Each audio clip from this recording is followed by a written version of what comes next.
اب یہ ہم کبھی بیان میں سن لیتے ہیں، لیکن جب آپ پراپر یہ دعائیں مانگتے رہیں گے، اے اللہ میرا سب سے بڑا مسئلہ دنیا نہ ہو، تو دل پہ اثر ہوگا کہ نہیں ہوگا؟ اس کا استحضار ہوگا کہ نہیں ہوگا کہ میں تو اللہ سے بار بار یہی مانگتا ہوں کہ میرا سب سے بڑا مسئلہ دنیا نہ ہو، اور آج میں نے سب سے بڑا مسئلہ اس کو بنایا ہوا ہے۔ وَلَا تَجْعَلِ الدُّنْيَا أَكْبَرَ هَمِّنَا وَلَا مَبْلَغَ عِلْمِنَا، میری نالج کی انتہا بھی دنیا نہ ہو۔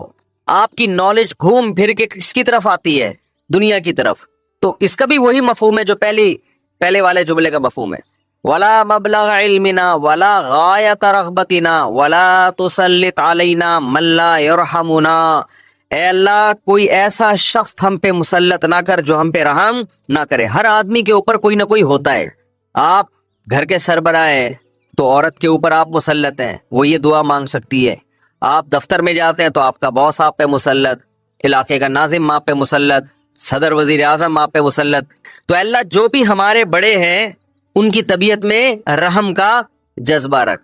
وَلَا تُسَلِّطْ عَلَيْنَا مَن لَّا يَرْحَمُنَا وَلَا لا تجعل الدنیا اکبر ہمنا ولا مبلغ علمنا ولا غایت رغبتنا ولا تسلط علینا من لا یرحمنا۔ یہاں تک دعا ہے یہ، اور بہت ساری دعائیں ہیں۔ اللہم اجعل حبک احب الاشیاء الی، اے اللہ میں دنیا میں جتنی چیزوں سے محبت کرتا ہوں، میں نہیں کہہ رہا کہ وہ محبت ختم کر دے، اپنی محبت ان تمام چیزوں پہ غالب کر دے۔ سب سے محبت ہو، لیکن جہاں تیری محبت اور مخلوق کی محبت میں ٹکراؤ ہو وہاں غالب کون ہو؟ تیری ماں۔ کیا مطلب؟ کبھی کسی کو خوش کرنے کے لیے تجھے ناراض کرنا پڑے تو اس کو ناراض کر دوں، تجھے ناراض نہ کروں۔ جس سے زیادہ محبت ہوتی ہے اس کے لیے چھوٹے محبوب کو انسان ناراض کر دیتا ہے، چھوٹے کے لیے بڑے محبوب کو انسان ناراض نہیں کرتا، یہ نہیں ہوتا۔ وَاجْعَلْ خَوْفَكَ أَخْوَفَ الْأَشْيَاءِ إِلَيَّ، اے اللہ دنیا میں بہت ساری چیزیں ایسی جن سے انسان خوف زدہ ہوتا ہے اور ہونا چاہیے، تو میں یہ نہیں کہتا چیزوں کا خوف ہی ختم کر دے، لیکن اپنے خوف کو ان تمام خوفوں پہ غالب کر دے، اپنے خوف کو ان تمام خوفوں پہ۔ جہاں تیری نافرمانی ہو وہاں کسی سے نہ ڈروں میں، جو اکھاڑنا ہے اکھاڑ لو بھائی، نماز نہیں چھوڑ سکتا میں۔ ہوتا ہے نا باس کہہ رہا ہوتا ہے آپ کو اجازت نہیں ہے نماز پڑھنے کی، بھائی آپ نے جو اکھاڑنا ہے اکھاڑ لو۔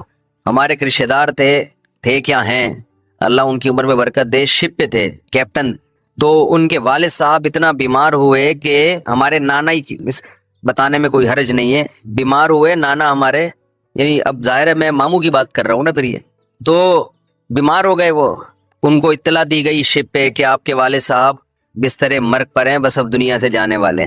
انہوں نے کمپنی کو کہا کہ میرے والد صاحب کی طبیعت بہت خراب ہے، میں اس آخری وقت میں اپنے باپ کے ساتھ ہونا چاہتا ہوں۔ وہ بتا رہے تھے خود، کمپنی نے کہا کہ چھٹی نہیں ہے آپ کو۔ انہوں نے کہا ایسی کی تیسی، صحیح نا، پکڑو چھٹی دینی ہے تمیز سے دو، نہیں دینی ہے تو میں چھوڑ کے جا رہا ہوں۔ یہ کیسے ہو سکتا ہے؟ میرا باپ دنیا سے جا رہا ہے اور میں یہاں کمپنی کے لیے بیٹھا رہا ہوں یہاں پہ، کمپنی بعد میں، باپ کون ہے؟ پہلے ہے۔ تو خیر وہ دے دی ان کو تمیز سے چھٹی، انہوں نے تھوڑی بدماشی بھی کرنی پڑتی ہے، بھائی چھٹی دو مجھے، نہیں تو رکھو کسی دوسرے بندے کو، میرا ہیڈک نہیں ہے۔ غیرت ختم نا، مارکیٹ میں غیرت ہی نہیں ہے۔ تو باپ ماں یہ رشتے ایسے تھوڑی ہیں کہ آپ کمپنی باس چھٹی دے دیں گے تو چلا جاؤں گا، نہیں تو سر میں مجبور ہوں، بھائی تمہارے باپ کو بھی چھٹی دینی پڑے گی۔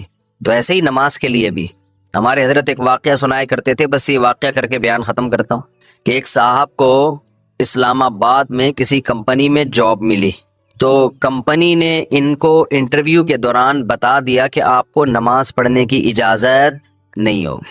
اس نے کہا میں یہ جاب، حالانکہ سارے انٹرویوز پورے ہو گئے تھے، سلیکشن ہو چکا تھا ان کو، لیکن آخری میں ان کو یہ بتا دیا، انہوں نے کہا میں نہیں کرتا یہ جاب، اچھی خاصی تنخواہ تھی۔ تو اس نے کہا کہ کیا آپ پکے نمازی ہیں؟ اس نے کہا نہیں میں تو نماز نہیں پڑھتا میں۔ کہ جب آپ ویسے ہی نہیں پڑھتے ہیں بھائی تو پھر آپ کو کیا مسئلہ ہے؟ اس نے کہا میں ویسے ہی نہیں پڑھتا، سست ہوں، کاہل ہوں، تمہارے مشورے پہ میں نماز چھوڑ دوں یار؟ ٹھیک ہے نا، کمپنی کے کہنے پہ میں چھوڑ دوں؟ خدا کہے گا نا کہ تیرا دل اپنا ہی نہیں چاہتا تھا، ہے بھائی تیرا اپنا دل نہیں چاہتا تھا تو نالائق تھا، لیکن اب کمپنی اور خدا کا مقابلہ ہو رہا ہے تو اس کو تو نے خدا بنا لیا ہے۔ یعنی ہم اتنا پروٹوکول تھوڑی کمپنی کو دیں گے، باس کو دیں گے کہ تو کہہ دے نماز چھوڑ دو، تو ہمارا باپ ہے جو تو کہہ دے یہ کام تو ہم باپ کے کہنے پہ ہی۔ اگر آپ کا نماز پڑھنے کا موڈ ہوا اور ابا کہہ رہے نہیں پڑھو، ایسے موقع پہ آدمی کہتے ہیں ابا میرا اپنا آج تو میرا موڈ بن گیا ہے، میں کیسے چھوڑ دوں نماز؟ تو یہاں تو ابا کو آدمی لفٹ نہیں کراتا میرے بھائی، جو کرنے والے ہوتے ہیں، باس کو اتنا باپ کیوں بنا لیں گے ہم؟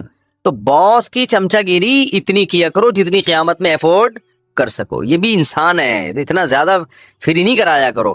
میں یہ نہیں کہہ رہا اپنے باس سے بدتمیزیاں شروع کر دیں، آپ بد کلامیاں شروع کر دیں، عزت دینی چاہیے، لیکن اللہ سے آگے تھوڑی نکالنا ہے اس کو، اللہ سے آگے تھوڑی رکھنا ہے۔ تو ہمارے حضرت کو وہ بڑا پسند آیا بے نمازی، کہا کہ دیکھو غیرت ہے اس میں، اتنی بڑی جاب ٹھکرا دی اس نے۔ بولا بھائی تمہارے کہنے سے تم نے یعنی میں اس لیے اب نماز نہیں پڑھ رہا کہ کمپنی کی طرف سے اجازت نہیں ہے، تو کمپنی کون ہوتی ہے مجھے روکنے والی؟ تم چند لاکھ روپے تنخواہ دے کے تم نے ہمیں غلام بنا لیا ہے، تو اگر ہم اللہ کی نہیں مانتے تو تمہاری بھی نہیں مانتے ٹھیک ہے نا؟ تو تمہاری تو ہم پہلے ٹھکرائیں گے۔ تو غیرت مند بے نمازی، غیرت مند بے نمازی، خیر نماز پڑھنی چاہیے، نماز کی ویلیو کم نہیں ہے۔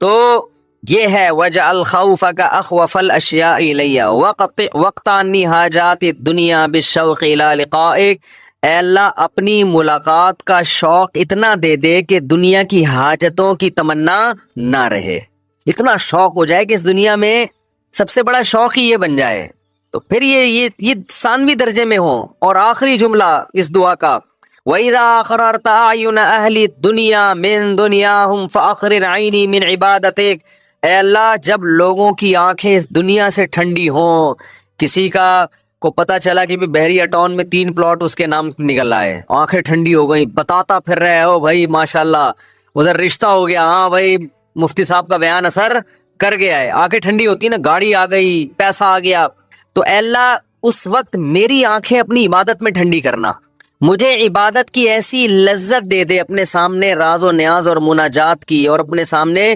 دعا مانگنا اور نماز پڑھنا اور تیری تلاوت کرنا اور تیری عبادت کرنا، تیرے سے تعلق ایسا ہو جائے کہ میری آنکھیں دنیا سے ٹھنڈی نہ ہو، مجھے مزہ کس میں آئے؟ تجھ سے راز و نیاز کرنے میں۔ یہاں بھی یہ نہیں کہا جا رہا مجھے دنیا نہیں دینا، مجھے پلاٹ نہیں چاہیے، مجھے گاڑی نہیں چاہیے بھائی، کون مستغنی تھوڑی ہے ہم اللہ سے، سب کچھ چاہیے، لیکن جو لذت ہو نا، لذت وہ ان چیزوں میں نہیں ہو، ان ٹکڑوں میں، کھلونوں میں، لذت کس میں ہو؟ آخرت میں، تجھ سے تعلق میں۔ تو وہ خرید لیں مناجات مقبولہ، کیونکہ دعائیں تو بہت ہیں نا، ہم کن کن دعاؤں میں بیان کرتے ہیں۔ تو ایک دن ہفتے کو آپ نے جو اس میں لکھا ہوا ہے ہفتے کو یہ پڑھے، اتوار کو آسانی کے لیے، ترتیب کے لیے، تو اس سے پورا ہفتہ 1 دن 2 دن 3 دن 4 دن پھر پڑھتے رہیں گے تو وہ دعائیں آہستہ آہستہ آپ کو یاد ہونا شروع ہو جائیں گی۔ پھر ایک دن آپ آٹو پے ہو جائیں گے، ٹھیک ہے نا؟ جیسے میں بعض چیزوں پہ آٹو پے ہو گیا ہوں، میں خود بخود منہ سے نکلنا شروع ہو جاتی ہیں، خود بخود کچھ چیزیں ہیں وہ پھر کبھی بیان میں بتاؤں گا انشاءاللہ، تو آٹو پہ آ گیا ہوں میں، تو وہ خود بخود ہونا شروع، تو آپ کو دعائیں آہستہ آہستہ خود بخود یاد، اور آپ کو محسوس ہوگا آپ کے دل کی کیفیت آہستہ آہستہ چینج ہو رہی ہے۔